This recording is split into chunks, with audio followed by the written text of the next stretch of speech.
Hello everyone. सो देखिए, ये जो क्वेश्चन है, check whether 6 raise to the power n can end with the digit 0 for any natural number n। हमें ये check करके बताना है कि क्या 6 के पावर अगर हम कोई भी नंबर लिख लें तो क्या कभी भी पॉसिबल है कि मुझे ऐसा कोई नंबर मिले जिसके लास्ट डिजिट क्या हो 0, यानी कि वंस प्लेस पे क्या हो 0। अब एक बात बताइए, अगर वंस प्लेस पे 0 है तो किसी के डिविजिबिलिटी टेस्ट को सेटिस्फाई करता है?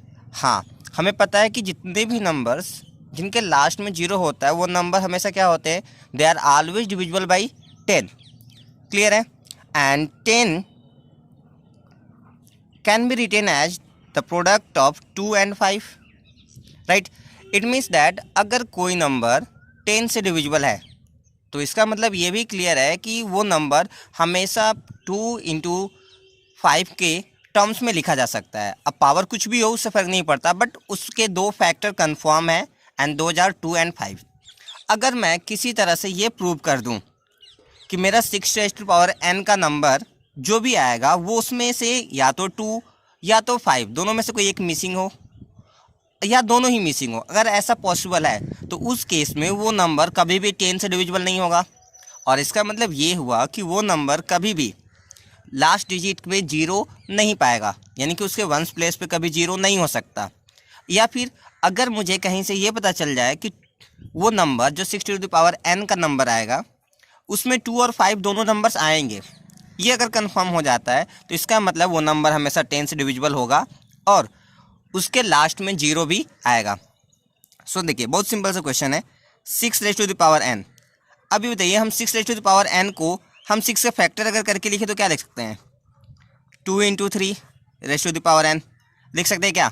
हम 6 को 2 into 3 लिख सकते हैं क्या? देखिए यहाँ पे 2 तो मिला हमें, क्या मुझे 5 मिला? नहीं मिला ना, तो बस हम लिख लेंगे since 6 raise to the power n can't be written in the form of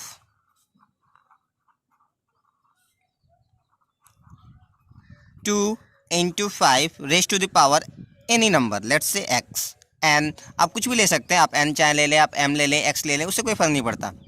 there should be 2 and 5 दोनों होना चाहिए। Can be written in the form of this, therefore number will not be divisible by 10 for any power of 6।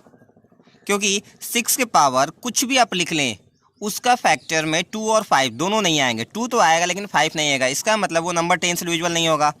अब आप लिख सकते हैं since 6 raise to power n is not divisible by 10, क्योंकि अब ये नंबर 10 से डिविजिबल नहीं है। Therefore 6 raise to the power n can't end with 0 as the unit digit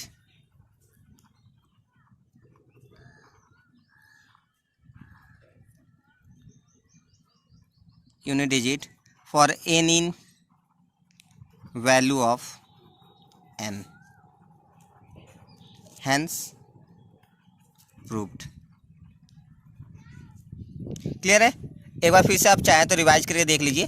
हमारे क्वेश्चन में ये दिया था कि हमें ये प्रूव करना है कि जो 6 टू द पावर n का नंबर होगा, जिसमें n की वैल्यू हम कुछ भी ले सकते हैं, कोई भी नेचुरल नंबर ले सकते हैं, उसके नंबर में क्या पॉसिबल है कि मुझे कभी भी 0 मिले लास्ट डिजिट, यानी कि वंस प्लेस पे 0 मिले। तो बहुत सिंपल सी बात है, लास्ट डिजिट पे अगर 0 आ जाता, हम मान लेंगे कि अगर लास्ट डिजिट पे 0 आता, इसका मतलब वो नंबर 10 से डिविजिबल होगा।